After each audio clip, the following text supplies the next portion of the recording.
have a little chat. Cool. And we're going to be live in a couple seconds here. I'm not sure. We might actually already be live. Now it says we're live.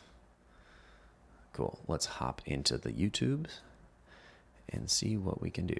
Open in the browser. What's up, everybody? How is everyone doing today?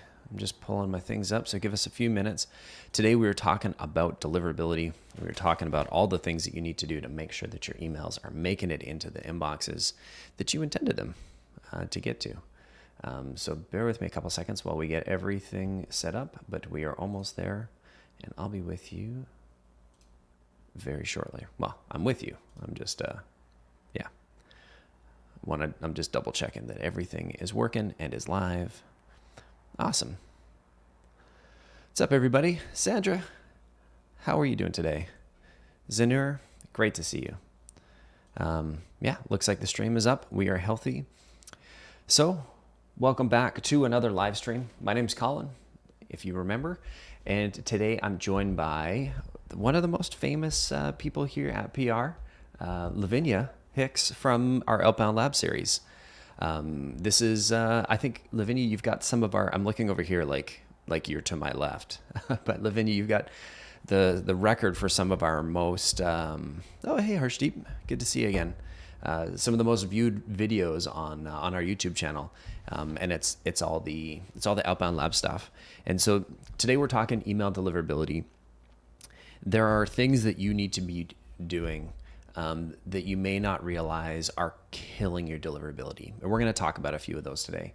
We're going to talk about hey Julio, good to see you again.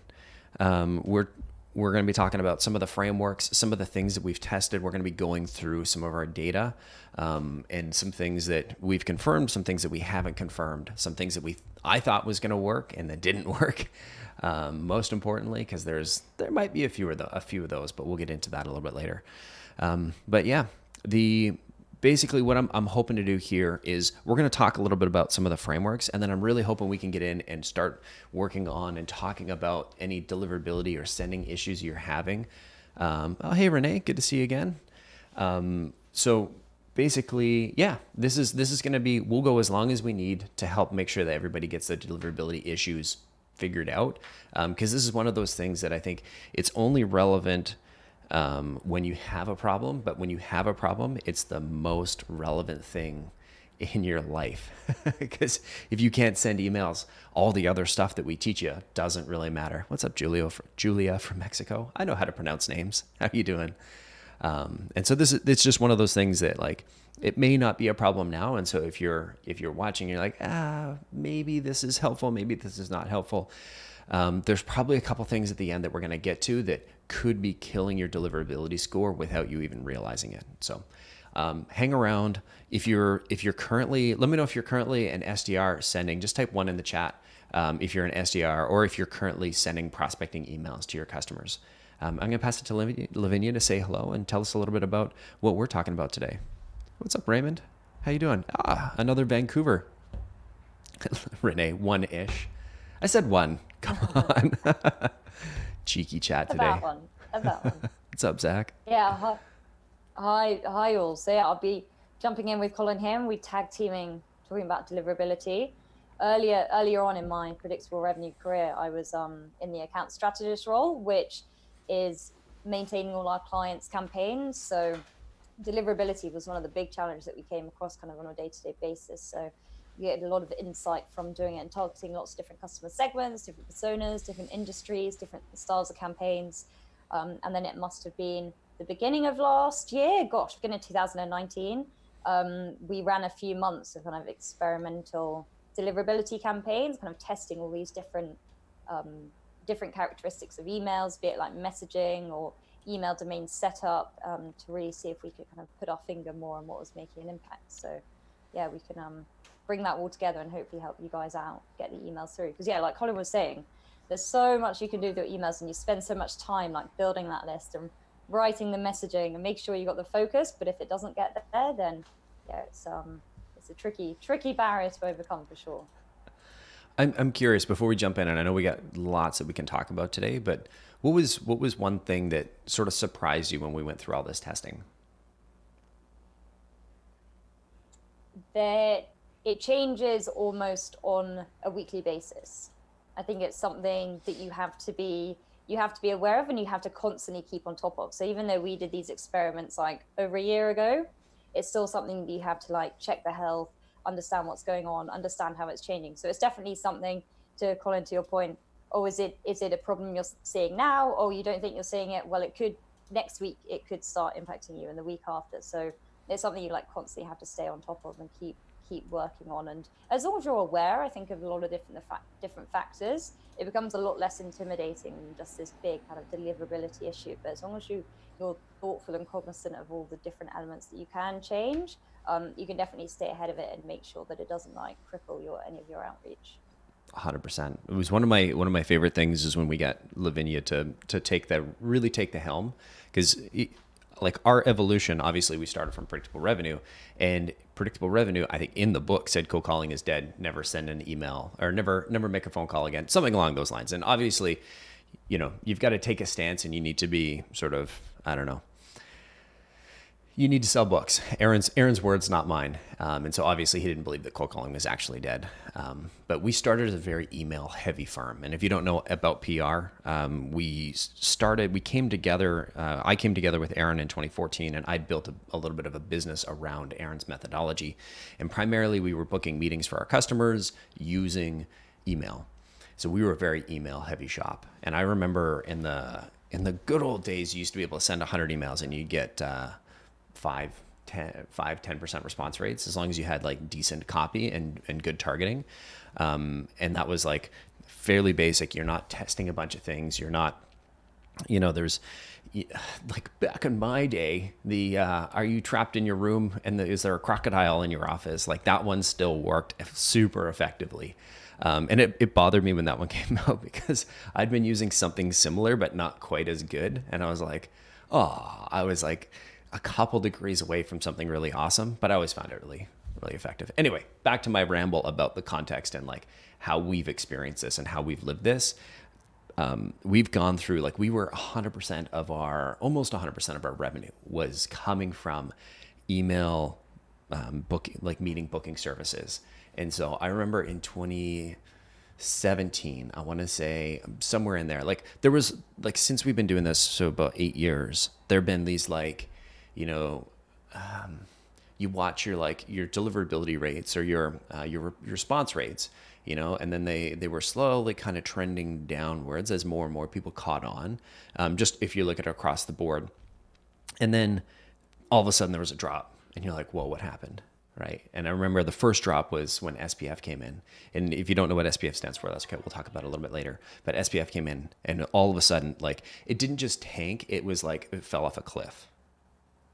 And then once we figured out, okay, like literally none of our clients were able to send emails for like, I don't know, a week, maybe 2 weeks, while we were like, what the hell is happening? And then it was like, oh, Google launched this SPF thing, and suddenly that's exceptionally important. And it wasn't a Google thing, but Google prioritized it. And I think Office 365 and Outlook also did. And so basically at that point, if you weren't using SPF, your emails weren't making it through. Now, maybe this was a rookie thing, but I know a lot of people in the space that didn't have this figured out. And so email delivery dropped. And maybe it was 2016, maybe it was 2015.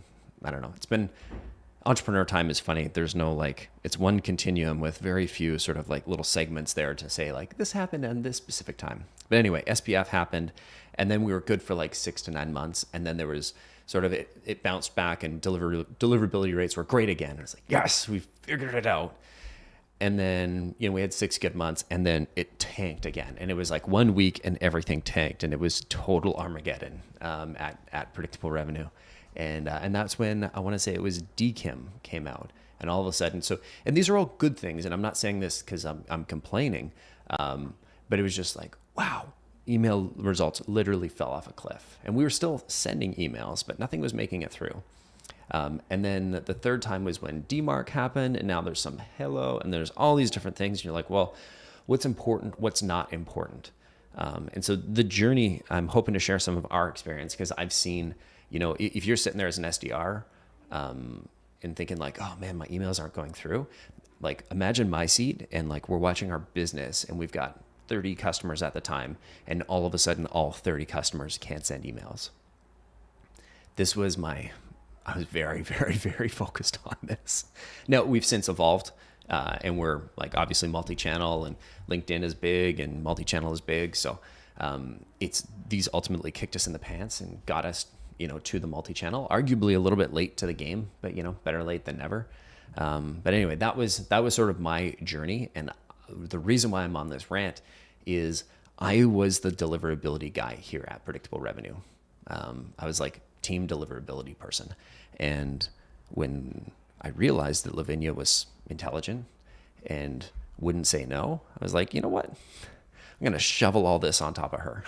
Let's call it Outbound Labs. We'll give it a cool name, and I'm going to trick her into taking all this responsibility, all these things that I don't want to, like, I can't keep up on. And let's trick her into running all these tests and like do some sort of Jedi mind trick to make her think that this is going to be a good thing, when really it's just a whole bunch of work that I didn't want to do. So I gotcha. It's just clicking. Damn. Just clicking now. So it looks like we got a bunch of SDRs or people sending emails in from chat here. So, hey, Sandra, good to see you again. Lauren, Anna, Harshdeep, Gautam. I'm not going to get a chance. I'm not going to do a good job on your last name. So let me know in chat if I even got your first name right. Lisa, twice this week. Good to see you again, Lisa.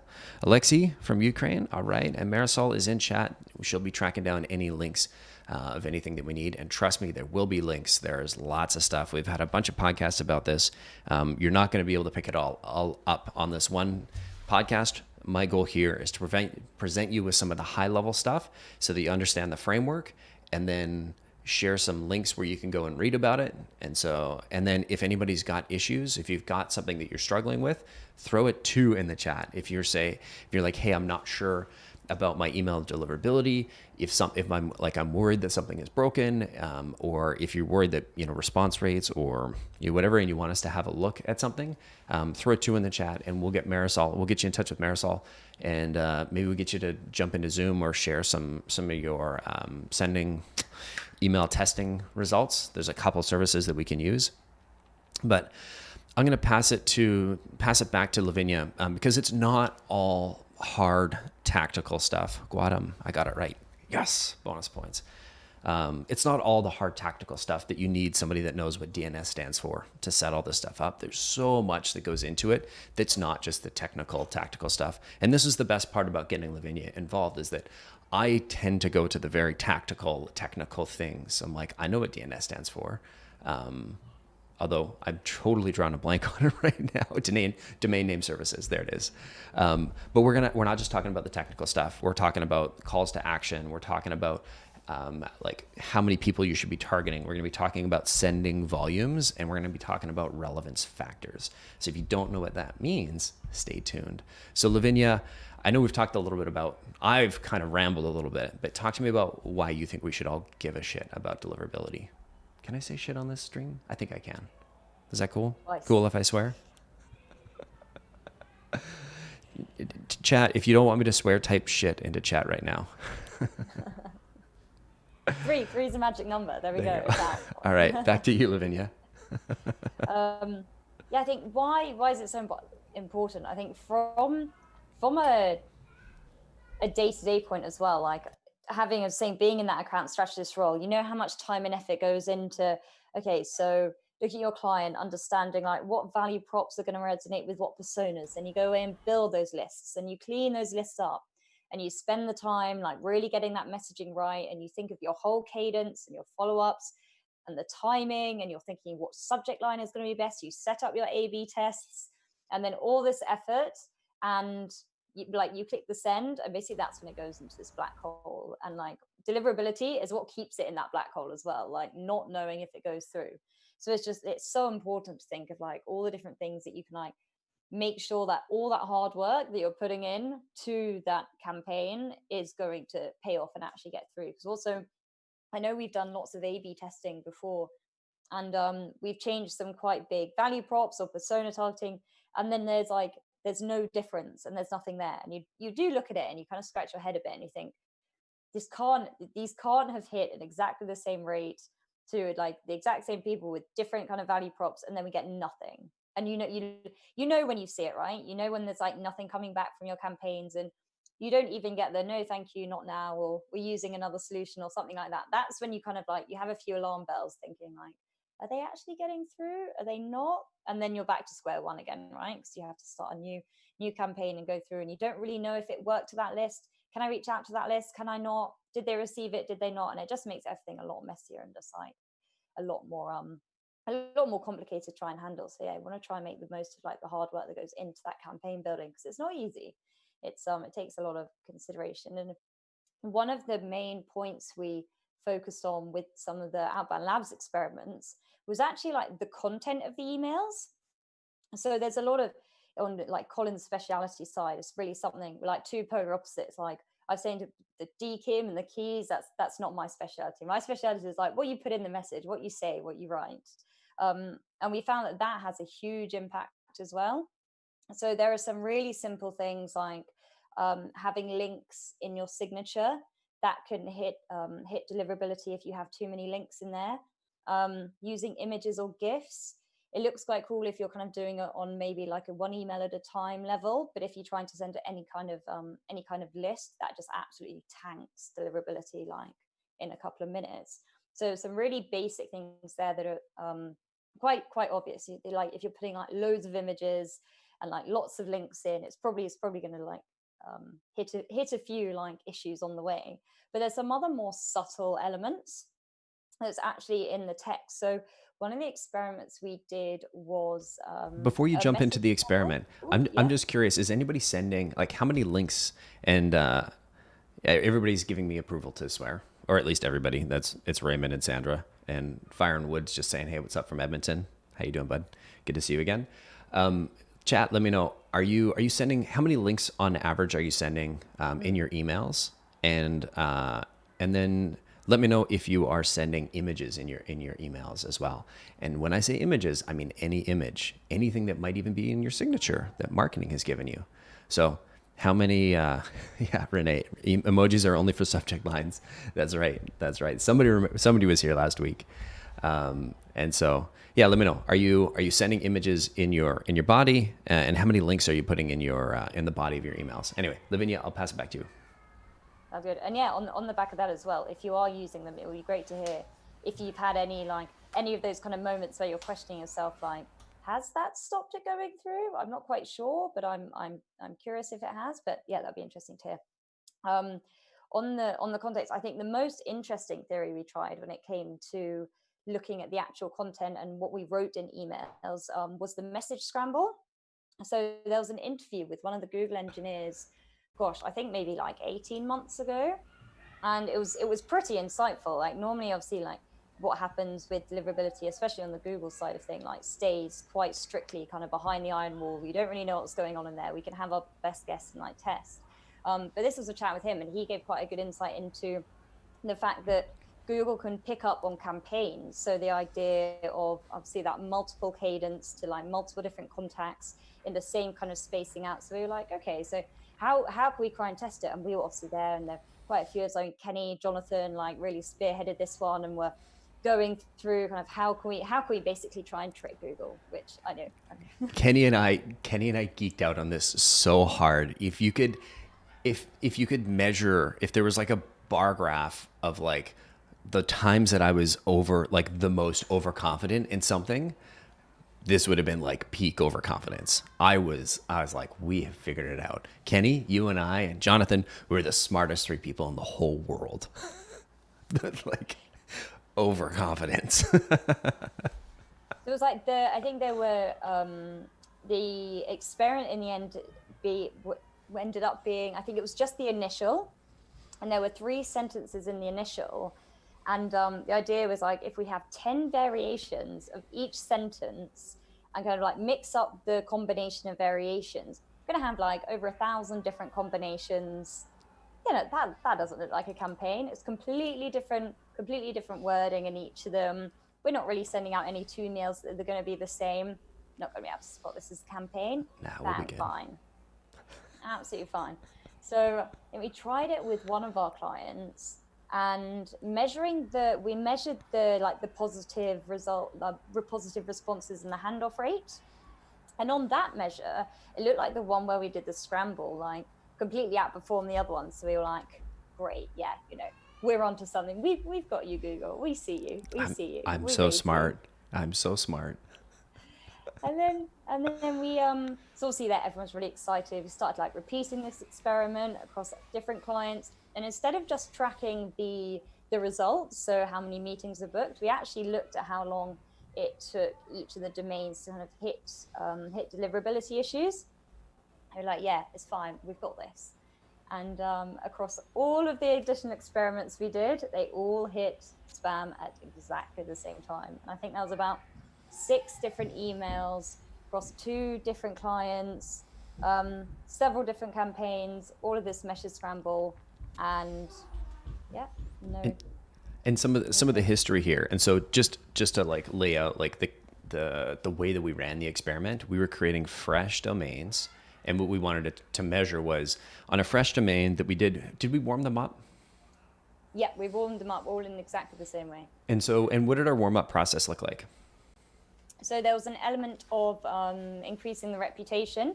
So there was some manual conversation, kind of back and forth with some just casual, where are you going for lunch? Oh, I'm going to go down the road to the cafe. Should I come with you? So kind of back and forth, and it was done manually. So there was nothing there that could really make anyone suspect anything. Also did it with multiple email servers. So we did Google to Google, Outlook to Google, and we tried to really mix that up as well. We also let them sit for, I think it was 2 to 4 weeks, give them a bit of time in that warm up. So we did this for all of them. So we didn't just like get a new domain and then we're like, bang, okay. And then we think that's it. So, we gave it time to warm up, sit there for a bit, get a bit of a reputation. Totally. Just wanted to add some context because I think I think the results would have been slightly different had we been doing this on regular domains or domains that were like ramped like your normal domain. But what we were trying to test is like, ultimately, if I zoom us out to the higher level, is we wanted to look at, is there a safe way to basically build up the reputation of a prospecting domain so that you didn't have to impact so if you were, say you ran a bad sales development campaign and you got a bunch of like negative feedback on it, you weren't going to nuke your email newsletter, that was running on that was running on your parent domain. So like we didn't want to nuke predictablerevenue.com for like and get caught in spam filters. And we were also trying to understand the sort of different variables that played into it. Was the domain age important? Was this important? Was that important? And one of the things, and so what got us onto it is we'd done some other tests and then we did the scramble. And so I just wanted to sort of set the context there. And so tell me more about, I know I kind of jumped in with a little sidebar here, but I'll let you back to the scramble.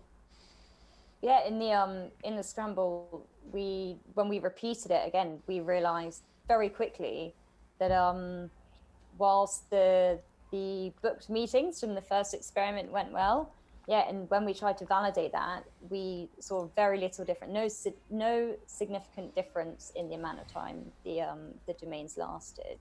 So I think that was really one of the, as we were saying, kind of a big theories, and it looked great, and it was just one of those times that we were like, okay, we'll test it looks good, but okay, no dice for this one. We're gonna have to go away, look at all the different factors. And also to your point, because there are so many different elements that we were looking at, there's no like one silver bullet. It's all a combination of age and reputation, and what have you been sending previously on this email, and how have people been responding. So that's also something that makes it really challenging as well, because there's so many different variables you have to take into account. But it's just a matter of kind of balancing them all and trying to find that optimum combination. I do feel like this is probably potentially the most arrogant test that we ran, because it was the one where we're implying, oh, Google, we think we're smarter, we can trick you. And I think and ultimately I'm glad we did this because it led us in the right direction. But this one, if this worked, I don't know if it would have been good for prospects. I don't know if it would have been good for the industry. And so we were kind of like of two minds about it. On one side, you hope that it works because you want a way to deliver, emails and ways that will get them through. But on the flip side, we were creating so much variation in the messaging that there's a chance. I don't know if you've ever seen those like AI generated images, the faces that is like, I think it's this person does not exist.com. And it's an amalgamation of a bunch of things that on their own look nice. Nice smile, nice nose, nice eyes. But when you kind of mash them together, you're like, oh, this is kind of a Frankenstein of like the uncanny valley. It doesn't quite look right. And so I'm kind of glad this one didn't work because one, it sort of burst our bubble and thinking that we were super smart. But two, it would have meant that quality messaging isn't important to the customer, and the only thing that's important is getting past the spam filters. And we're kind of heading in that direction, but I don't want to jump there yet. So, Lavinia, tell us, how did we? Yeah, I guess I'll let you finish up on the scramble here. Yeah, I think that was the main points of it, and I think on reflection as well, it was definitely a realization like there are no silver bullets. There's nothing that we're going to be able to change and overnight, and we're going to implement that is going to, okay, we're going to have 100% deliverability and we'll be fine. So I think it's the back to the point I think I made at the beginning. It's always being aware. It's always being conscious, kind of working on the relevance of your messaging and who you're targeting. According to your point as well, is like that's the name of the game as well. Like the quality of your messaging, the quality of your list, the quality of your campaign. It's definitely more of a lead bullet than a silver bullet, but it's kind of what makes the good SDRs really good SDRs. And it also helps on the deliverability side. Totally. I'm glad this pushed us in the direction of relevances, which is one of the things we're going to talk about a little bit later. I do want to acknowledge Zach. What's up from Florida? What's up, Florida? Congrats on your Stanley Cup victory earlier this week. I missed saying hi to Zach earlier because I was thinking about the lightning there. We've got a bunch of people here that are sending. Sandra's not including any links. Julio was here last week. He's not sending links, but he's sending GIFs. Julio, are you sending a GIF in every email? And technically a GIF is an image. And I hope you pronounce it GIF and not GIF. If you pronounce it GIF, we're not friends. Lee, what's up, Lee? No images, usually no links in the first email, but maybe one link in the second or third as a sequence. Okay, that makes sense. Caesar, how you doing? Good to see you again. What's Gucci? One link, maybe one image or GIF. Harsh has got two links, two images, two links. I hope you don't mind me calling you Harsh. I've got a buddy named Harshdeep, and I call him Harsh all the time. It's hard to get out of that habit. Raymond's got two links, including our website. Carrie, 2 to 4 links, 1 to 2 images, and a video link. Alexi, 3 links, a few GIFs. Guadam, 2 links, no images. Noah, 2 links, 4 images, social icons, and my signature. Fire and Wood, A/B testing gone wild, 100%. We got another Bolts fan in here with Carrie. I love it. So we got a couple questions. I will get to them in a sec. Julio, doing some testing, one with GIFs and the rest with no link, and so on and so forth. So we've got, I'll draw from some testing and we can link to it later. But Sales Left did a bunch of testing and they looked at across like 100 million emails, 100 million conversations maybe. And they looked and they found that the fewer links that you put in, the higher your likely response rate is. And if you and same with images. Images, just from a pure technical perspective, they're going to increase the likelihood that the various like filters that you need to pass through. Think of them as like roadblocks, and the images and links is like number of beers you've had. This is a bad analogy. But the more of those that are there, the more likely you are to get stopped at one of these roadblocks and lose your car, and your email is going to get put in jail, or at least get a 24-hour. I'm not. It's a terrible analogy, but I think it works, right? The more that you have, the more likely you are to get stopped. And in some cases, this is there are some spam filters that have zero tolerance, especially on the first email, especially if you've sent multiple of the same email, the same image, the same link to the same company. And I've actually seen in some cases, we had one client that we were working with, and one of their reps bought Outreach and didn't tell us. And on the same domain, they'd spun up Outreach and they were just blasting as many emails as possible. The name of their company actually got blacklisted. And I can't remember the company name, but so we tried creating different domains. We tried going to the parent domain, and I must have tested 50 things, 50 different variations, or 50 different ways. We spent thousands of dollars trying to, like, we weren't trying to save this customer. We just saw this thing. We're like, I mean, obviously we're trying to save the customer, but we weren't doing this just to save the customer. We're like, what the hell happened?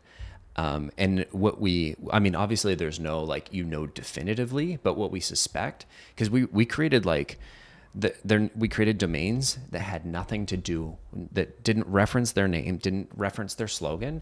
And as soon as we sent an email that had their full company name in the body, the domain would instantly go to spam. That's a tough lesson to learn, the really difficult ways. And like, we weren't sending, I don't think we were sending like a ton, maybe a couple hundred emails a day across a couple of different accounts. And what we didn't realize is that the rep was sending like thousands of emails a day using outreach. I guess they had a bunch of accounts, but they didn't tell us. And so it was all running off of, I think, out of the same, like, off the same domain. And it nuked. It was one of those people that was like, oh, I know better than everybody, this and this and that. Anyway, so moral of the story is, what I think actually happened first is the link. The link was the giveaway, because that was the one consistent theme to all of these tests that we ran, is we always had a link to their website. And so I think that was the first thing. And then the second thing that I think happened is we removed that link, but the text of their name, their company name, was in the link. And so, like, a link is just a string of text. And so what actually happened was, first it was the link. They're like, anything with this link in it is bad. And then there was just so much abuse that, because literally I think it was like 7,000 or 8,000 emails a day. Now that I'm thinking about it, so like, that's a big no. You should not be sending that much email. And it got that serious that they nuked. They couldn't even send their brand name. And I'm assuming it eventually recovered, but we couldn't send anything with their name in it. We had to rebrand, or they had to rebrand just for the purpose of outbound, which is really unfortunate. But I want you to think about, so back to my DUI, my hilarious deliverability DUI analogy. So every link and every image is basically like one drink for you to make. And like, obviously this is terrible, but you want to try and make it through. So you want to have fewer drinks. Oh yeah, I guess we're encouraging don't drink and drive. So the fewer drinks you have, the more you can guarantee that you're going to get in. So that's just from a pure technical standpoint. But then I want you to think about from a call to action standpoint. If I send you an email, what are the potential calls to action, right? If I send you a text that says like, you up, there's like one call to action there. But if I sent you an email that's like, hey, is this relevant to you? And then I included like 4 links, and they're in my signature, and marketing put them in, and it's like, follow us on LinkedIn, and like subscribe to YouTube, and by the way, subscribe to YouTube, and like tweet at us, and like, we're hiring. Now you look at that, and compared to like you up, there's now like 5 call to actions. There's now 5 call to actions in your email, and you're not even intending to have those CTAs in there. So if you ignore the technical stuff, I would argue that you only want one call to action. Right? When I walked into my papa's house, I always used to wear a hat. And every time I walk in, the first thing he would say, consistent all the time, before he said hello, he'd look at me and go, there's only one king in this house. And so I'd have to take my hat crown off and walk around with goofy hair.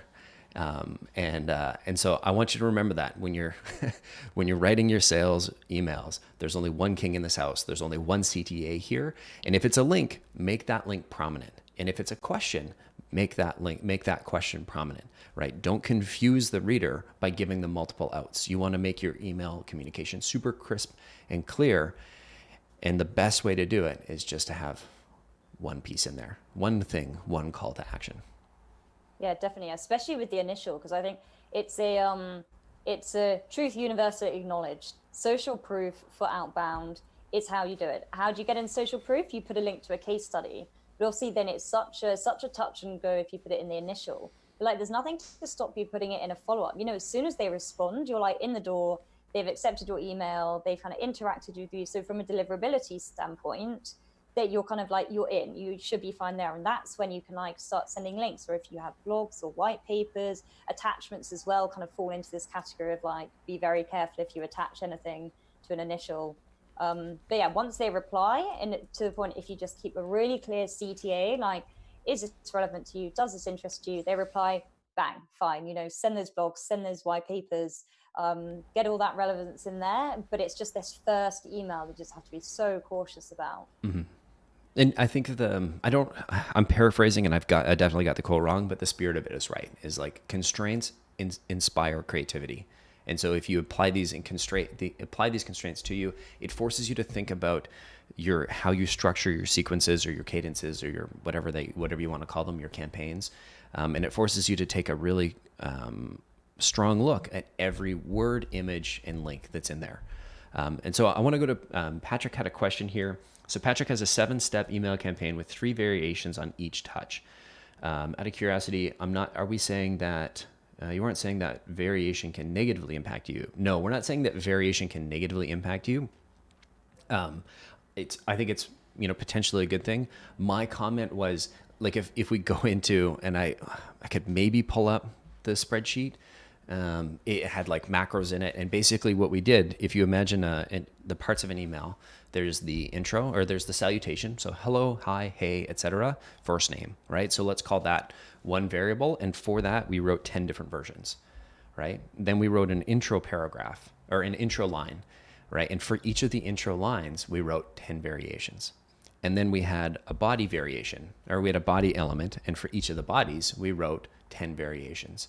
And then for the sign off, we wrote 10 variations. And then for the signature, we wrote 10 variations. And I might not have exactly the number of elements correct, but directionally, this is what we were doing. And then we called it the scramble because we had a macro or a Google script that basically just randomized each of those elements. And so if we were sending 1,000 emails, we would send 1,000 unique emails. And my thought was, that would trick Google and make it look like it wasn't an email campaign coming from us because it was all slightly different wording. And I'm saying that was bad because you're getting this like weird AI mutated messaging that doesn't necessarily all look like I didn't put any significant thought into one specific message. And I think that's sort of one of the lessons that we learned through all these experiments, is that it really comes down to that, like your product market fit and how well you're able to communicate why this is important, like why now to the prospect. It doesn't matter all the like variations things. I think, Patrick, if you're testing for each of those variations and you're learning from them, they are awesome. I may not have 3 variations at each touch. I'd probably have like 2, just so I'm making sure that I'm getting a clear winner, because you want to make sure you're like statistically significant. Lavinia, I remember you did a little bit, and we got some more questions, but I think you were doing some like calculations on statistical significance. And I know I've said that word a whole bunch, and I still always stumble over it. But did you use like a calculator, or are you just like, can you naturally math that out in your head? So there are some, it's, if we're going like pure stats, and I'm not a pure statistician, so if there are any watching this, like, do excuse me. When we go down the pure stats route, you're looking at the type of variables you're using. And so there's a method that I can do. I can share it as well. There's a really succinct blog post on it actually that I referenced when I first started doing it, that really clearly communicates how to use statistical significance in like a business capacity. Because I think that's also really important to take into account as well. Because I think if you go down the purely stats route, you're kind of moving away from like why you're doing it in the first place. But yeah, I can share that. I can dig that out and share that, because it has a really really kind of pithy summary of the best way to approach statistical significance, is my term, when it comes to like testing different elements in business. Perfect. If you want to have a look for that, I'll answer Patrick's next question, because it sounds like this is a top priority for him. He's asking, how long would you warm up a prospecting domain that is not the parent? We did 2 weeks. And so there's a bunch of different ways to answer this. I think, so there's no right answer. If I had to give a general, like, this will work for everybody, or this is the sort of general advice that I would give to everybody, I'm probably looking at a month, but it also is going to depend on the age of the domain. So if it's a brand new domain, I know Google and the providers, I shouldn't say I know, I strongly suspect, based on what I've heard from others and the testing we've done, that the more recently a domain was purchased or like created, the heavier the more skeptical any of these spam filters are. And in fact, I think it's Sorbs, and Raymond, yes, we can, totally will. I think it's Sorbs is one of the spam like blacklisters, and they basically have like a blacklist filter that every domain that's purchased, I believe, automatically gets added to this filter. And I want to say it takes a week or two to get off that, and all you have to do is nothing. So it's probably the easiest filter to get off of. But I know some people that I talk to, and like in my quest, I talked to some people on sort of like the edges of like black, white, and gray. And in terms of like, this is legit, this is not legit. I know I talked to one guy who was actually buying domains that people had let lapse, and using those for sending because they had reputations. And they were just looking at their reputation, and it didn't matter what they said, as long as it had a good reputation, they'd find a way to use that. I don't know if that one still works. This information's a couple years old, but I know they were seeing really strong success with that, even though the domains were like not particularly related to what they were sending to. So again, don't go out buying based on my advice, but I think it's one of those proof points that points us in the direction of an older domain is going to be less likely to set off certain spam filters. Exactly which ones, I don't know. How much of an improvement are you going to get? I can't tell you. I have no way of quantifying it. So, yeah. Fire and Wood is saying, we're definitely not friends. I'm assuming you're talking about Tampa and Edmonton. I mean, I got to point out, and sorry for all the non-hockey fans, but at least the cup finally returned to Edmonton. It just wasn't the Oilers hoisting it. Not my joke. I'm stealing that from Julian. Julio is saying he's doing some testing. Okay. Alexi, what's your opinion? Should I add a link of a company's portfolio and the first, or just a link of the domain will be enough? Alexi, I wouldn't have, unless it's specifically relevant and you're saying, hey, check out this case study, or hey, do this, or hey, do that. Especially if you're prospecting from like, say you've got a subdomain, or maybe not even a subdomain, but just like a prospecting domain that you spun up. Call it, say we're predictablerevenue.com. If you went predictablerevenuemail.com and you've created that, you can do like whoever's setting that up will forward predictable revenue. Will make sure that, so when your prospect clicks on predictablerevenuemail.com, it goes to predictablerevenue.com. So you've already got a link in there and it's in your email address. So unless you're specifically saying, hey, there's something relevant for you to look at here, I probably wouldn't put it in. If they're interested enough, they're going to Google you, or they'll like search you. And if it's me, I'm generally not clicking on links. One, because I guess I'm probably not the use case to pay attention to, but I'm in the industry. So I hover over every link and I'm like, oh, is this a bit.ly? Is this a click this, click that? Is it a tracked link? And if it is, I'll just hover over the name of their company and I'll right click and I'll do a Google search there. That's me. I'm probably not the main use case, but I think, yeah, I probably wouldn't include a link. I think that's one thing that every sales development rep does blindly, is just follow the email signature guidelines of their company, and they don't realize that your email signature is a super important amount of text that's on every single email. And it's a huge, huge, huge opportunity that most sales development reps don't pay attention to. Most salespeople don't pay attention to. So yeah, let me see. I think there's a couple other questions. Stuart, good to see you. Is there an advice threshold for sending a specific message to multiple people at one company? I would say no, in terms of like a number of people. You certainly want to send it to all of them. The piece here is timing. Lavinia, what are your thoughts? Yeah, I think it's an interesting question, because it also comes down to how well you have that company mapped and what you're saying to each of those individuals. I certainly wouldn't go down the route of sending the same email to different people in the same company, because if you don't have like really good insight into that company, like they could be talking, they could have some companies have their own deliverability filters set up. So if they see that an external email is sending exactly the same copy to multiple people, they're probably going to flag it themselves as well. I'd say this is one, really focus on, if you're sending it to more than one person, what is that person's specific role, and how can you make sure that message stays relevant to that individual person? Granted, there may be more than one person in role, or there could be very similar roles. But I would try and, even if it's kind of slightly nuanced, to like try and change it up a bit. Because you never know as well. You may send it to two people, one person replies, and they could be your user, but your buyer could be another person that you've emailed over here as well.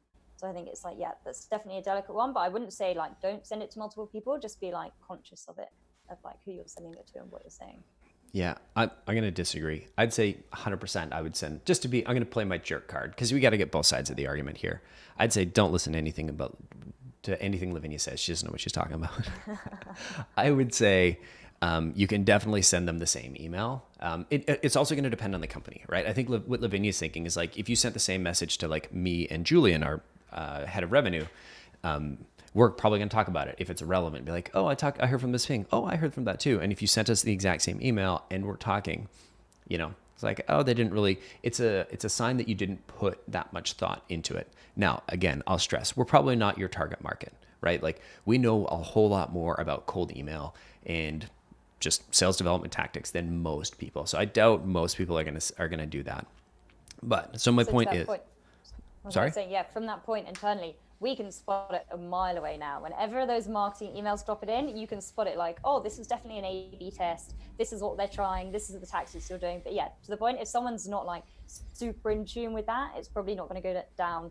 People aren't going to like analyze it as much. But yeah, I think the eyes we have, we're like, yeah, spot it from a mile off. But I think buyers or like prospects are getting smarter. They are more in tune to this because they're getting a whole bunch of it. And I think like unsubscribe links are like a big one that's like a very clear call out. And so anyway, getting off topic, we'll get to that later. So to answer your question, Patrick, I would 100% send the same email to everybody in the organization. I just space it out. Like Lavinia said, if you send 3 emails at the same time, regardless of all 3 of those people seeing it, the spam filters will see that and Google will see that. And so you definitely want to space it out. Give it a day in between, a couple days in between. I think that's what we would do is like, I remember writing the rules set for this because we built our own like outreach. It failed. It's not very good. It was super interesting and very cool at like one particular thing. But we just, missed that opportunity, but that's a topic for a different stream. But basically like every other day you give them a day to respond. And then you can just go after the whole organization. We had one customer in the early days that didn't do that, but they were going after like Johnson & Johnson, and they were going, and like there are thousands upon thousands of employees at Johnson & Johnson. And Johnson & Johnson was already a customer. They were just trying to like get into all the other divisions.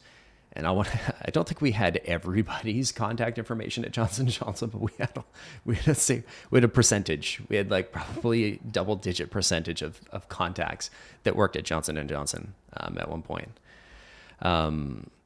Perfect. So Fire and Wood, I'll get you in a second. Raymond was asking, can we talk about anti-spam laws in Canada versus the US? What is the limit and proper method to reach multiple recipients? So I think 2 different questions here. Let's talk about spam laws in Canada. And for all of our American counterpoints, we'll get to, so CASL is the Canadian one and CAN-SPAM is the American one, even though it sounds like CAN-SPAM should be the Canadian one. And I always thought it was the Canadian one. And then I actually read it and I was like, oh, nope. So Lavinia, CASL, Canadian anti-spam legislation. Can we send emails in Canada? You can, but I would be careful. I don't know. From personal experience, I know we've always been super careful with Canadian prospects. I know this is where like LinkedIn and social come into their own in these kind of areas, because I get it as well, because there's lots of new legislation as well, and with GDPR as well in Europe, and it's something that I think the legislating bodies and companies as well are still trying to like work out how exactly it works, what is okay, what isn't okay. But I think in Canada on the whole, I also probably err on the side of caution. I'd probably be like LinkedIn. Yeah, I wouldn't email first. So caveat, I know lots of people that send tons of email in Canada. And they're just cowboys about it. They don't care. They're probably from Alberta, Yeehaw. I'm from Alberta, so I feel like I can make that jab. No, I mean, the appropriate amount of offense is intended in that. And so I know people that send a ton of email, and I know people that don't send it at all.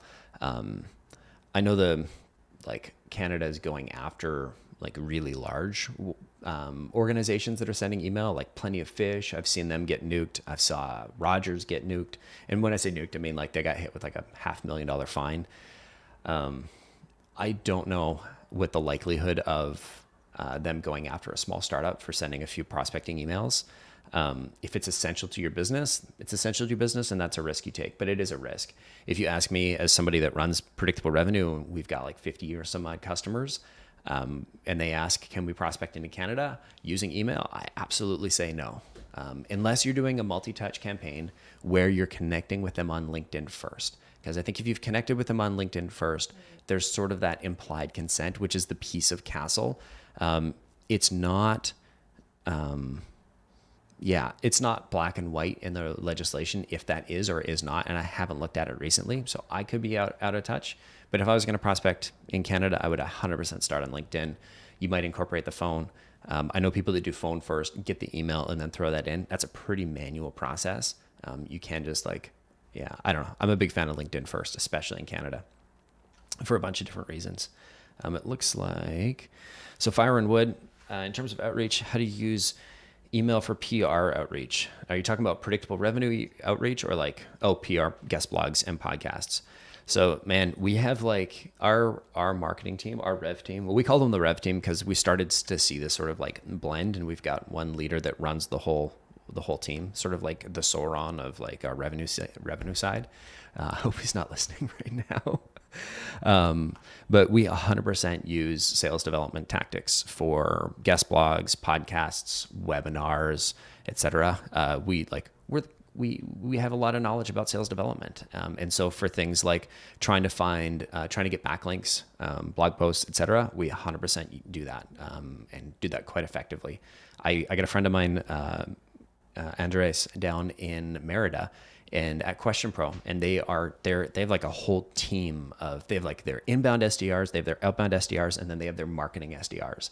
And the marketing SDRs are literally just going for backlinks and guest blog posts and this and this and that. And I don't remember the number, but he had quite a few of them. So 100%, it's a great idea. Mero, I don't know if you've been doing some of that. I know Vero does a ton of that. Let me just look here. There's a bunch of questions that just zoomed through here. So let me look. What's your opinion? Should I add link? No, that's good. We're good. We talked about spam. Oh, what is the limit and proper method? So anti-spam laws in Canada are pretty tough to send to. In the US, it needs to be relevant. You need to have the opt-out. If you just Google can spam, FTC has a really great one-pager. I'd recommend you have a look at.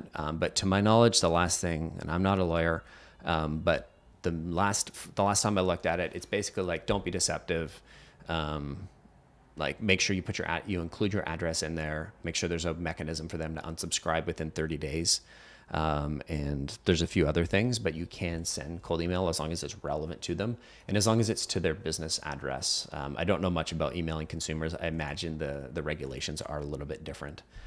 And so what's the limit and proper method to reach multiple recipients?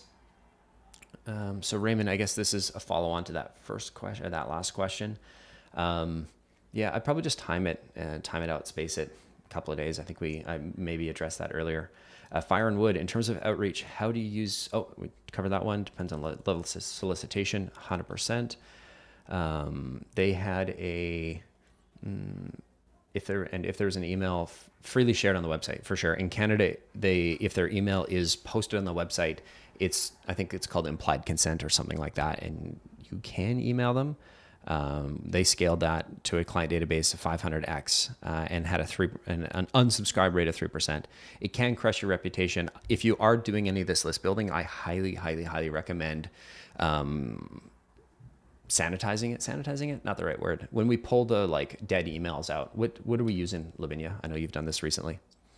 Fresh Address is the tool we use. So there are lots in there as well. So especially when you're building lists, there's lots of opportunity that individuals have left companies And then, so these emails are used as like spam traps, because they basically know if you're trying to send to that email address, it's you're just kind of sending it to a list rather than actually kind of to an individual. There are also some as well. There are some generated kind of fake emails that are planted in there as well. So the best way to do that, yeah, is use a tool like Fresh Address, and it kind of goes through, it looks through, and it checks and it gives you a score, and then it will clean out the emails that it doesn't think are active or legitimate emails. Yeah, we tested a whole bunch, and if you look at Fresh Address, their interface kind of sucks, and their pricing, they're definitely more expensive, like 10x more expensive than everybody else. But there's a reason. They're awesome. Like the actual output of what they do is amazing, and I haven't found anybody that does quite as good of a job. I haven't looked at it in a year or two, but there's a ton that are out there that are like 0.1 cent per contact verified or something like that. And the most important thing that those companies don't do is pull out, like Lavinia said, is pull out the honeypots.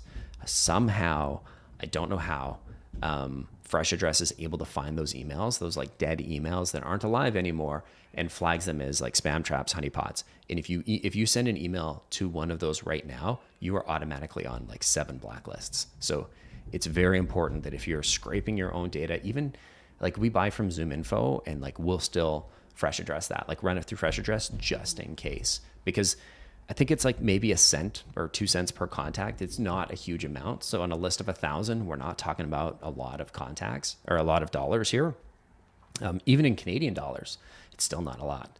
And yeah, it's 100% worth it, because if you nuke your reputation of your parent domain because you sent to a spam trap, there's a pretty significant downside, right? Like there's a reason people buy life insurance and disability insurance, right? It's like it's not a ton of money. I mean, it's a reasonable amount of money, but there's this very, very significant downside. And so this is sort of like buying insurance.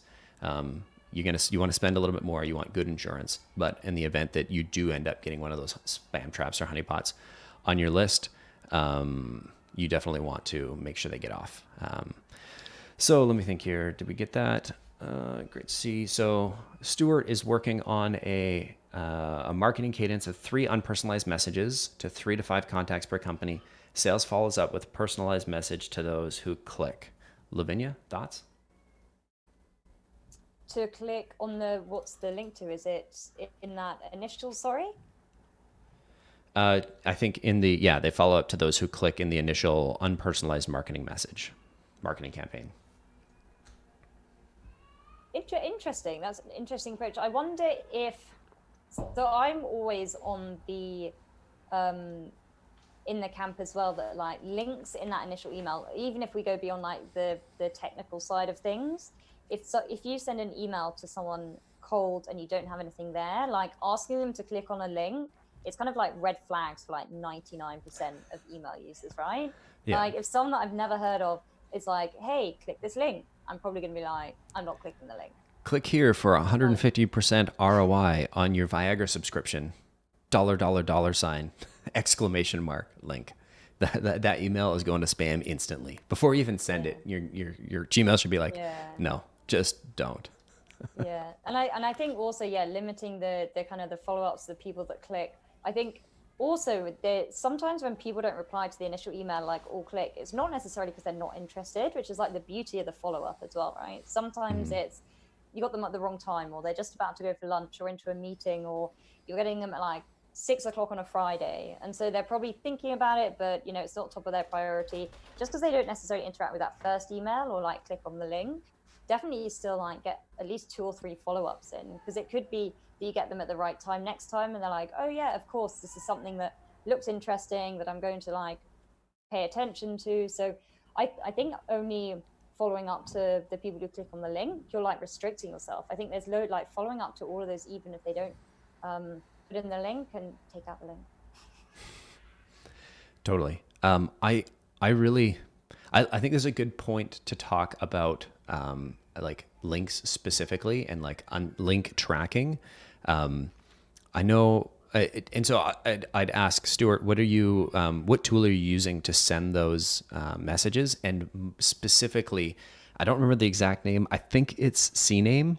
So it's a DNS term where you effectively, so I'll tell you the story about Outreach. Outreach had an unsubscribe link, right? In every email that you sent from Outreach was a link that said, click here to unsubscribe, or something along those lines. But it had that link. And in every single one of those links, it said outreach.io / blah, blah, blah, blah, blah, a string of like big unique hash that identified the message and the sender, et cetera. And what they saw, or I don't know this for sure, but what I suspect they saw, and what I heard from people that I knew that were using it pretty heavily, is that all of a sudden the spam filters picked up, just like my client from a couple years ago, that every single email that had the outreach.io or .com, whatever it was at the time, like address in it, every single one was a prospecting email. And what they look at, and I know one of the big things that Google looks for is engagement, right? And so engagement is opening it, it is reading it, and it is forwarding it along, and your colleagues open it up. So those are the things.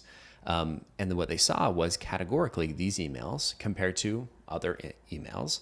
So emails with that. So if you did a search in your database of like, show me all the emails with outreach.io link in there, and let's compare them to the general, are they going to be higher or lower engagement? Well, because there's a whole bunch of cold emails and follow-ups, it's going to be lower engagement. And so all of a sudden, Google started nuking all of those. And what we saw were everybody's results dropped off. So now what they do is instead of including a link to Outreach, you have to set up something called the CNAME, and it's in your like account settings.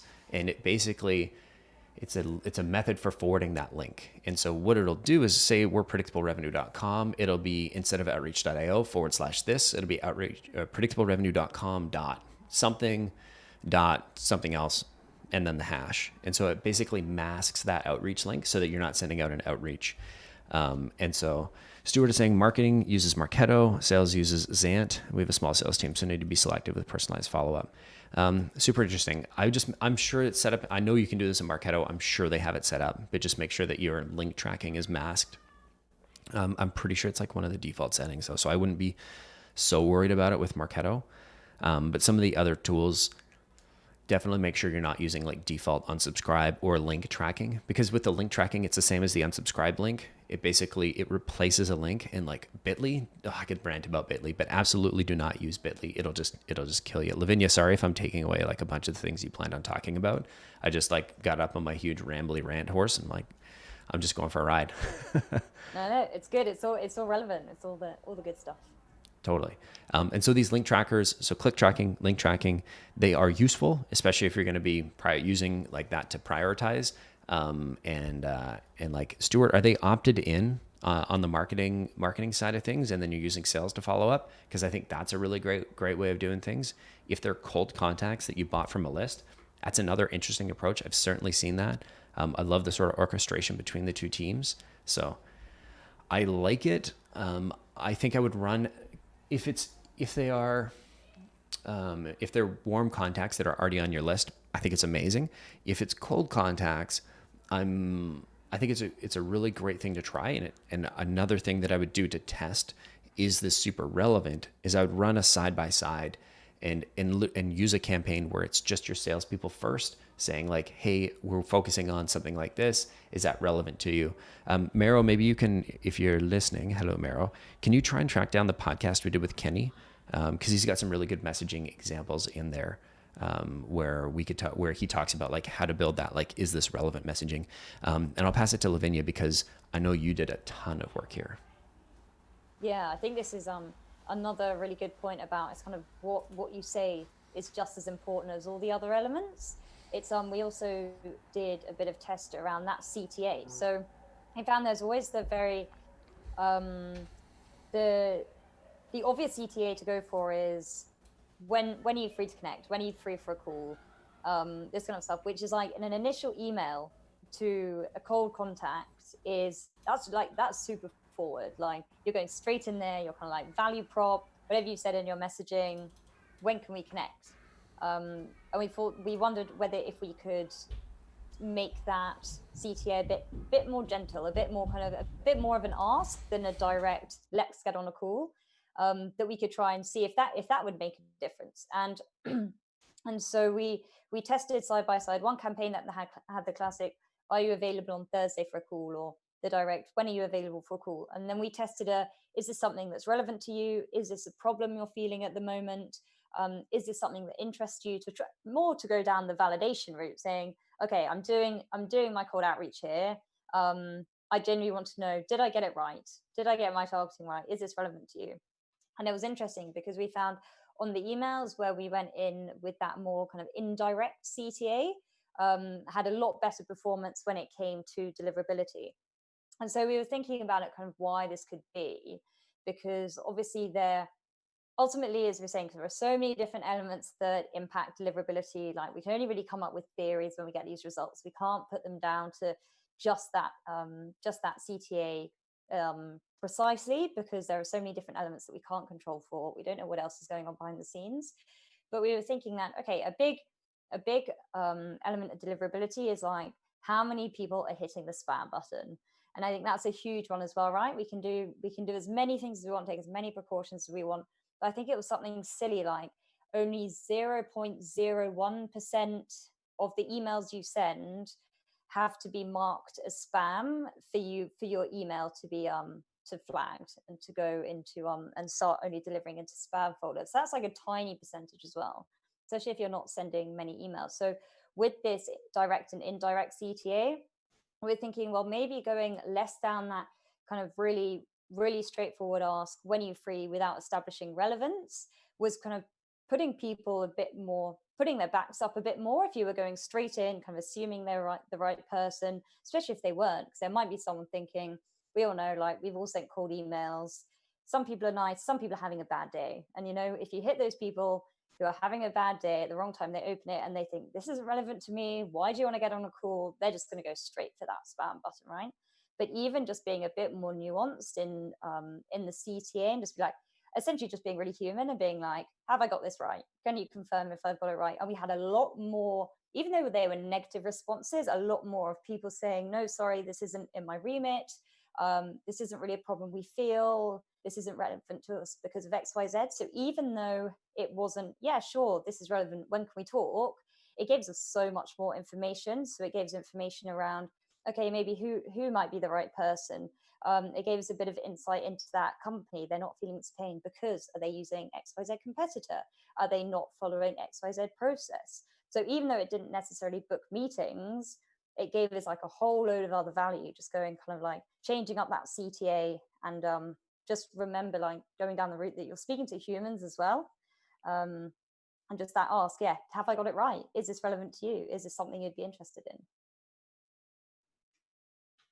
I had my mic turned way down because I've got my children, the elephants stampeding up above. I don't know if you could hear that, but it sounded like that moment from Lion King right before the lion gets trampled by wildebeest. Anyway, Mufasa, that's the guy's name. Totally agree.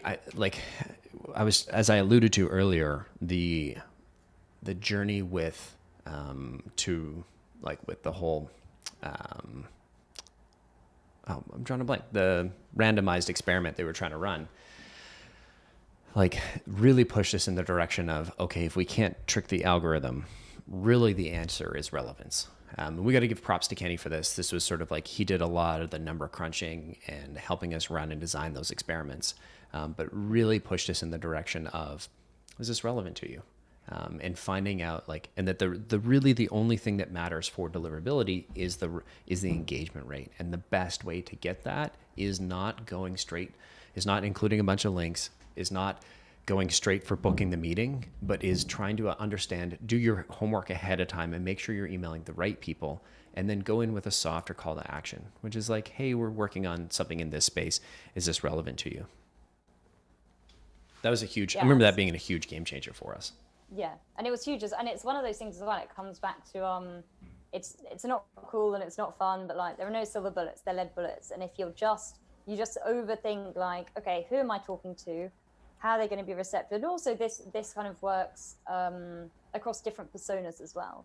So I think that's also something to take into account, because there are some personas, there are some more like technical engineering personas that are a lot more difficult to get through to, compared to, I know traditionally we've seen quite a lot of success targeting like HR personas. They're very open. but it's something that you can use kind of across the board here, because it is just, it's really basic, and it doesn't sound, it's not cool, and it's not this really like obvious fun app you can like put into your email so you know it's always going to be there. But it's keeping your email really true to what you're actually trying to find out, and not trying to kind of overwork or over engineer the messaging and make it sound to we can save you money, time, and everything else you've ever wanted. Click here to find out why. It's kind of just being like, this is what we do. From my research, it looked like your role is relevant to this area at XYZ company. I'd love to chat, see if this is relevant, or is it relevant though? Would you like to find out more? Is this something you'd be open to?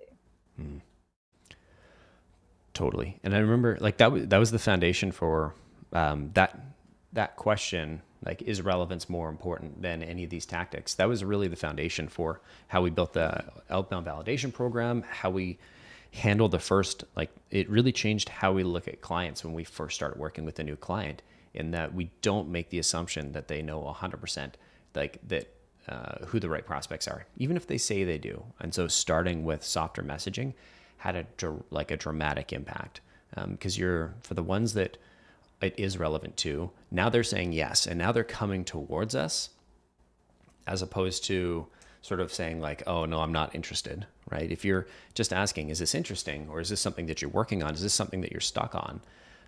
Is this a problem that you're experiencing? That's a lot easier to say yes to than a question. And so we saw tons more engagement in the inboxes. Like your reply rates went way up when we run these types of campaigns. And they're not it's not necessarily that you're going to book more meetings from this, although we have seen that to be the case. I don't know if I can categorically say across the board that you'll book more meetings using this approach, but I can say that I can guarantee more responses. But what you will see is that the neutral responses are really going to come out of the woodwork. And I think this is really can be a make or break for finding out, am I emailing the right people? Is my messaging resonating with them? Because at the end of the day, what we've sort of established is that people responding to your emails is better for your prospecting. The more conversations that you're having, the better.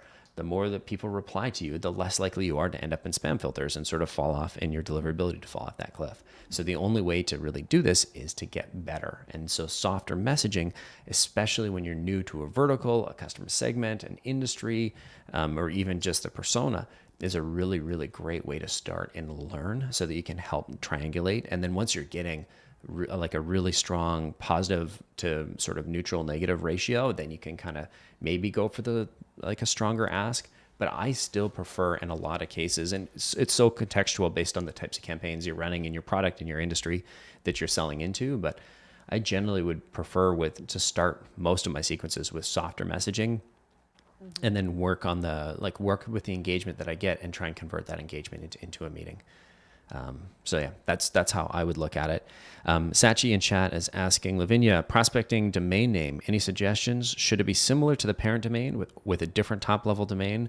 Or should it be some other names? So should we do predictable revenue mail, or should it be cheeseburgers and hamburgers.com? I'm sure that's taken. Yeah, probably is. If it's not, get in there now. Someone's going to go and do it now. Swipe it up. I would say stick with something similar.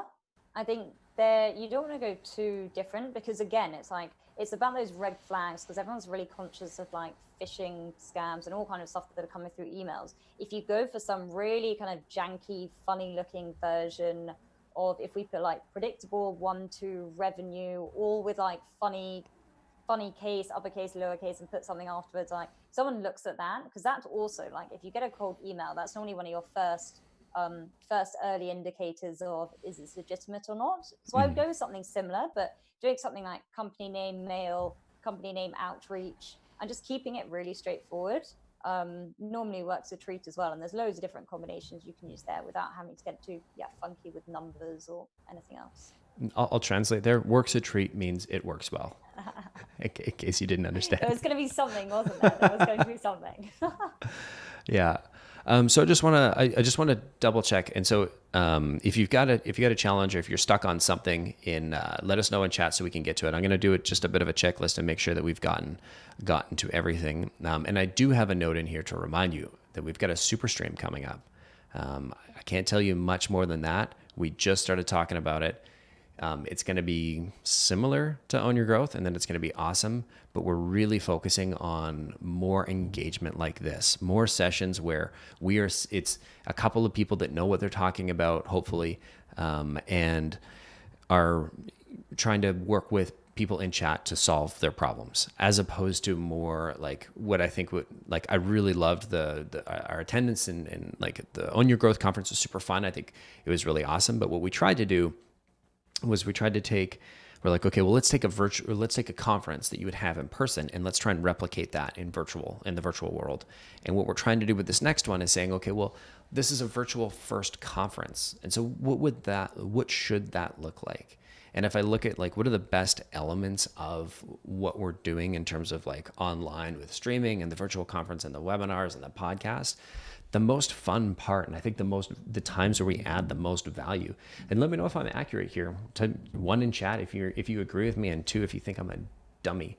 But I think the most valuable time we spend on stream, on chat, and whatever is engaging with the people here, engaging with people in chat, and helping them work on their problems and giving them sort of advice and helping point them in the right direction. I think that's the best thing that we can do, and we want to figure out how we can scale up that. And so we got a super stream coming up as our next iteration, our next way of testing it. It's going to be sometime later in October, and we're going to be trickling out some more details as we figure them out. But consider this the tease. It's happening. It's happening at some point in October, and I'll come back to you with more details when we have it. Let me know. Is that valuable? Are you listening? Are you live? Let us know, chat. So looking at our outline here, things we wanted to cover. So why should we care about deliverability? Check. I think we got that. Because if you don't, it's going to send your emails aren't going to make it into the inboxes. Calls to action, right? Lavinia, have we covered this? Should we book a demo in the first email? When should we add our calls to action? Covered? Yep, I think so. And equally, if anyone has any other questions on these as we go through, throw them in and we can like work through them as well. But yeah, for sure. Yeah, great point, Lavinia. Chat, let me know. Do you want us to iterate or to elaborate on any of these? Avoid sending campaigns to multiple prospects to improve deliverability. Check. Does volume impact email deliverability? I don't think we really covered that one too much. So do you want to just add some context there? Yeah, we haven't covered this one specifically. This is a funny one because this is always one that we mark down as like the holy grail of avoiding deliverability is like, keep your volume low. You'll be fine. As long as you don't go over a silly threshold of trying to send, to your examples, 7,000 or 8,000 emails a day, you'll be fine. So this was always something that we had kind of an anecdotal evidence around, kind of like gut feeling, and we'd kind of put the numbers in and we'd be like, oh, we'll ramp up slowly, start with like 10 initials a day, and then ramp up to maybe like tops 30 or 40. And with all the follow-ups, it would build up and we'd be like, oh yeah, that's fine, that seems to be okay. And when we started doing these experiments, we wanted to actually test it out to see whether it made a difference. And so we did some like really conservative send where we were sending like 5 initials a day. And then we did them incrementally up until about 50 a day. And sorry to disappoint, it literally made no difference. There was definitely a threshold when we went super high, so about 200 initials a day. That's when you just got nuked, literally, like on your first send. Because also, if you're sending 200 a day of exactly the same emails and in like a short time frame, like that's pretty crystal clear. But if you're trying to be really careful and nuanced, trying like, oh, do I send 5? Do I send 15? Do I send 30? Again, it comes back to if they're relevant and people aren't flagging you. It's that percentage, right? It only takes kind of 0.01% of people you send to mark it as spam to really like hinder your chances of getting through. So it's like, as long as you're not sending silly volumes, just keep it relevant and keep it down, and like don't there are some really obvious points here, and I think like volume is one, but when you get down to the sensible numbers, you should be more focused on what you're saying, your CTAs, have you set up, all the other technical side of things. Cool. And Beto has a question here. What would be low in a business that receives 20,000 emails per week? So maybe help me understand your question a bit. because in our context, we're talking about on the sending side of like, so if maybe you're thinking from like from the perspective of like my Google Apps account, we receive 20,000, and so sending 50 isn't the end of the world. So maybe help me understand that a little bit better, because that'd be super helpful.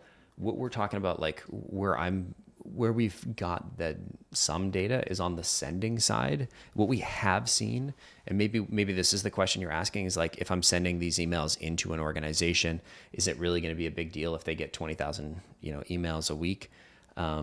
We have seen somewhat of a correlation between emailing like 5 people at the same company at the same time, and not from a spam filter perspective, but just from a human perspective. If you're asking for a referral to one person and 3 people refer you to that same person, and I've 100% done this in the early days, it looks bad. It's like, oh, you didn't really put any thought into this. You're just like, oh, I'm going to blast this out and send it to as many people. It's just one of those things that shows that makes it obvious that, hey, this is more like automated. And that's a line you want to avoid, carefully dance around and avoid tripping over. And so better, yeah. So go ahead, Lavinia. I was going to say also to that point as well, the all it takes is one person internally to receive your email and forward it to their IT team, and then they're going to be manually adding your domain to their personal blacklist as well.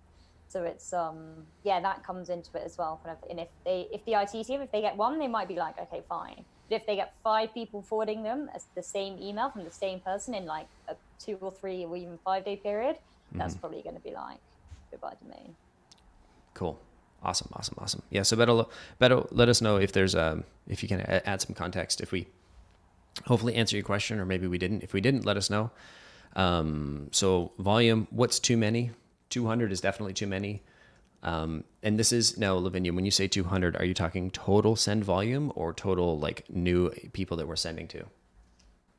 I would say initials. 200 is far too many. On the initials front, I would say maximum you really want to be sending to new contacts a day would be 40 to 50. But naturally, you have to be cognizant of how many follow-ups you have being sent out at different stages in your cadence from initials that you've sent like the previous week as well. I would say kind of total on an email, you want to look to not go over the 100 to 150 mark max. I think that's really kind of your safe space. But again, it's really difficult to kind of boil it down and kind of give one range where you're probably going to be fine here, because there are so many different other factors involved as well. But if you want to be super safe, like keep it under 100 a day, and then you're going to there. But also it's like, yeah, if you keep focused on your list and your messaging as well, they're going to be 100 higher quality emails than just trying to send 8,000 a day. I can't believe that. That's nuts. 8,000 a day. You have no idea how angry I was when I found out, because and they didn't tell us early in the process. It was like weeks, like 4 weeks into us trying to figure out all these things, that it came up like, oh, so-and-so was prospecting using Outreach on the same domain. Do you think that would have had an impact? I didn't scream at the client, but I definitely like hit something. When I got off the call, I was like, how could you not tell me? Is that going to have an impact? Yes. The slight fear of the yes. I was so confused. I'm like, we've never seen anything like this. Like we have, I don't know, what was it like? We're sending like maybe 100 tops, 200 emails a day, and like. Yeah, it's like 8,000. So Beto has a fitness app, and through the Google Play Store, many prospects come in, but unfortunately, most of them are not engaged through the email channel. Yeah, that's a tough one. Oh, I see. You're getting. I see. I'll be honest. This is not my wheelhouse. I'm not sure if I could give you much. I don't know if I was in your shoes, I don't know if I would trust my advice. Our specific knowledge is like cold email to prospects in a B2B context. I don't know very much about sort of activating users from an app perspective. I wish I could be more helpful. I think I understand your question, but I don't. Yeah, I don't think I have anything valuable that I can add, and I try and be pretty cognizant of like not giving advice where it's sort of like outside of my wheelhouse. I'm pretty willing to admit that I know very little about activating users from an app. So sorry, I can't be more helpful there, Beto. You know what might be where you might find some good advice though is there's a podcast called Marketing School. It's with Neil Patel and somebody else, and they have tons of great little like 2 to 3 minute episodes. So I would definitely recommend checking them out. So Lavinia, I feel like we've covered the volume. Basically, your advice is keep it under 150. If we look at, I'm trying to manage to like 6 minutes here, so we'll wrap it up at noon Pacific. And if you got any last questions, throw them in chat, and we'll try and get to them. So effective emails require healthy domains, and a healthy domain is one, not a brand new purchase domain. If you can, it's always good to be prospecting off of your main parent domain. Make sure you keep the volume low. Don't go sending 8,000 emails. Don't go chasing waterfalls. And please stick to the email encryption keys that you're used to. You need to have SSL set up. So especially if it's a brand new domain. So if you're prospecting and you're working for a big company, chances are SSL is set on your domain. And SSL basically is that little lock icon that when you go in your Chrome and you visit a website, on the left-hand side of the domain, there's a little lock. It just means it's encrypted. So you'll see like HTTPS if you actually look at the domain as opposed to HTTP. And so having SSL set is super important. It's a signal. I don't know how critical it is to deliverability, but you can do it for free using a tool called Let's Encrypt. So there's no reason not to. It also will prevent you from getting your domain from getting attacked and spoofed, and your traffic from getting taken over or anything like that. So 100%, it costs you nothing using Let's Encrypt. It's a little bit complicated, but I'm sure you could find somebody on Fiverr for like $10 to be like to either do it for you or just tell you how to do it. Let's Encrypt has lots of great guides.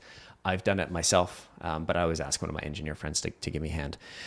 So make sure you have SSL. SPF is a really, really easy one. Just Google like literally SPF, Gmail, or Google Apps, and there's amazing instructions that one's critical. If you don't have that set up, your emails are not going anywhere. Same with DKIM, or I call it DKIM. And it's basically, it's a second layer of encryption. I won't go into how it works. I'll just tell you it's important. If you're trying to figure it out, Google, again, DKIM and Google Apps. It's a little bit harder if you're on Office 365 to set up, because you actually need a Windows machine and you need to run some PowerShell commands. And it's not always great. It's not always, I know our team that does this all the time kind of struggles with it from time to time, but it is critical. So absolutely, if it's not set up on your domain, make sure it's there.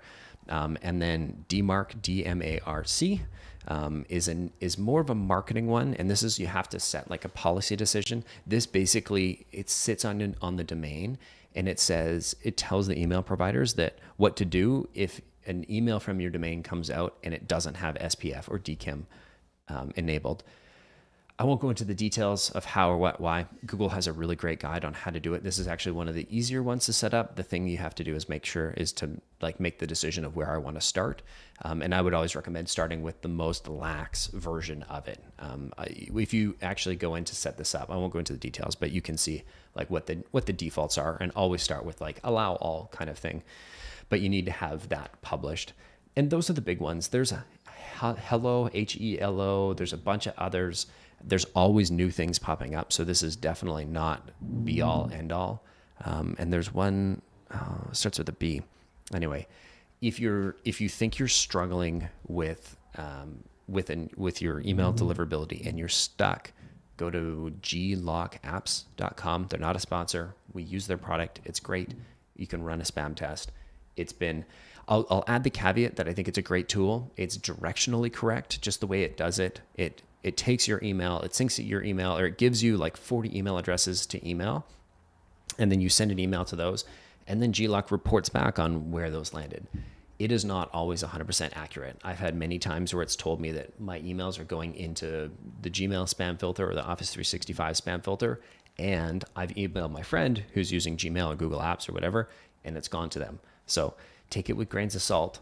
I found 70% of the time it's accurate, 30% of the time it's not. So if you are getting negative results, it's great to sort of gut check it and test, because it can produce false negatives.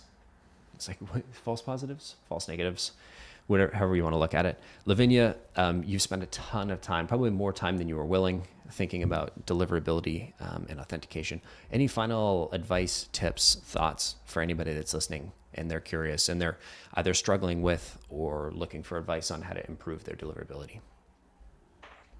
I would say it's always something that you should be aware of, but don't be intimidated by it.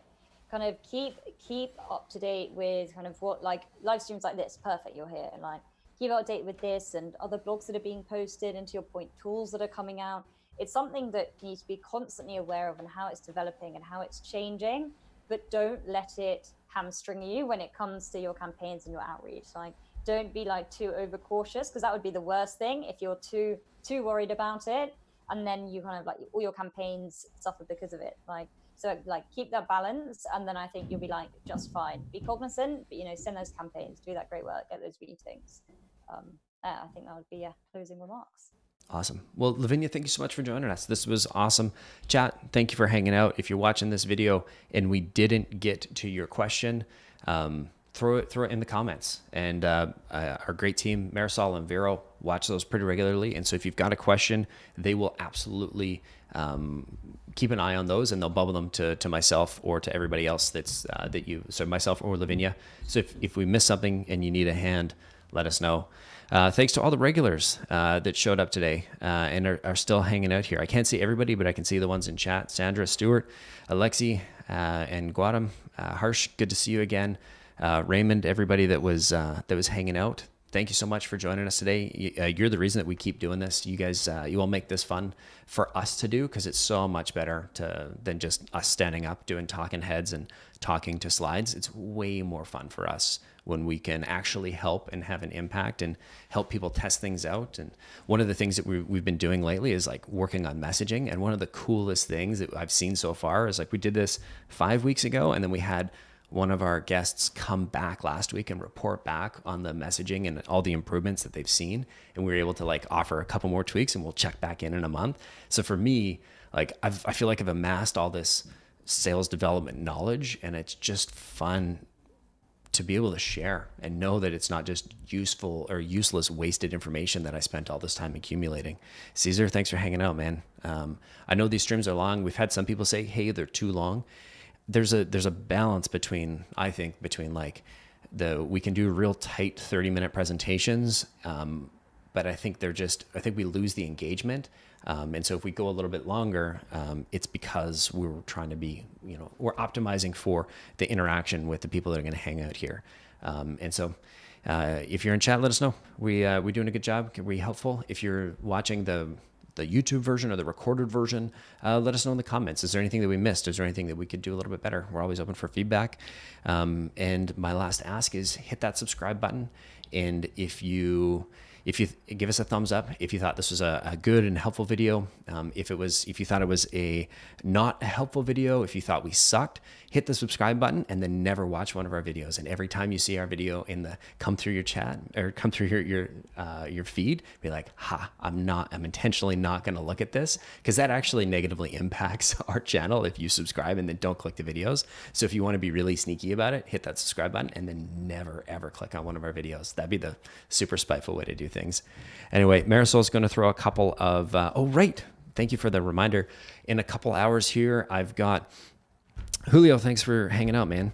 I've got one of my friends from Vancouver, Dave Kennett. I met this guy back when I was at Launch Academy when I was first starting this company. He was the VP of sales, I think maybe the CEO of another company there. Anyway, Dave and I go way back. We were talking about one of the most important pieces of the predictable revenue formula, which is call coaching. He's been doing this for some huge companies. He's sharing his like 151 point checklist on the things he looks for in like when he does call coaching. Companies pay Dave thousands of dollars thousands of dollars to review their sales reps calls. You've got some shit to learn from this guy. If you got some time at 2:00 Pacific, come hang out with us. We'll be back on the live stream here.